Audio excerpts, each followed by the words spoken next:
Washington, Indivisible, the influential progressive resistance group founded in the wake of President Donald Trump's election, plans to endorse Joe Biden on Monday, its founders told NBC News. The former vice president was never the group's favored candidate to take on Trump, with a February survey of its members showing that just 6% picked Biden among the then crowded Democratic presidential primary field, well behind Elizabeth Warren and Bernie Sanders.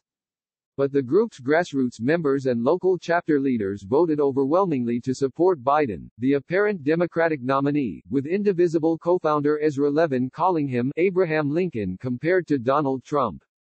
About 95% of Indivisible's members backed endorsing Biden.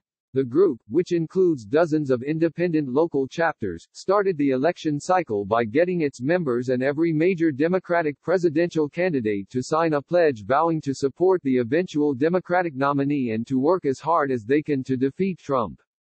In an interview, Levin and his co-founder, Leah Greenberg, said they are making good on that pledge. And while it may take some work for Biden to get some Indivisible members excited about his candidacy, they said they are not seeing major defections from their members, who are first and foremost committed to ousting Trump. Nobody is taking their ball and going home, Greenberg said.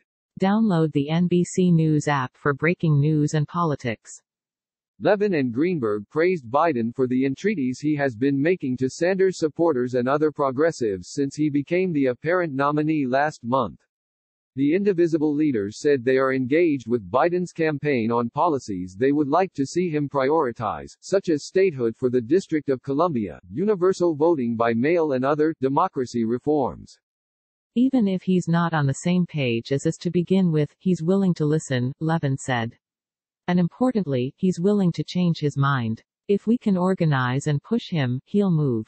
The group says it reached more than 11 million voters to encourage them to turn out in the 2018 midterms and is preparing to run a large Get Out the Vote program this year, as well, focused on key Senate races and battleground states in the presidential election.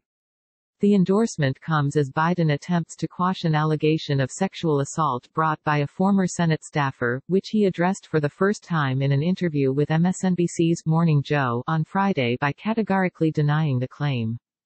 Greenberg said that it was important for Biden to address the issue and that he needs to continue answering questions about it while promoting policies that would help women who are victims of sexual assault and domestic violence.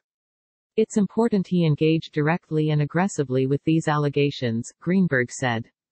But the group is sticking with Biden, thick or thin.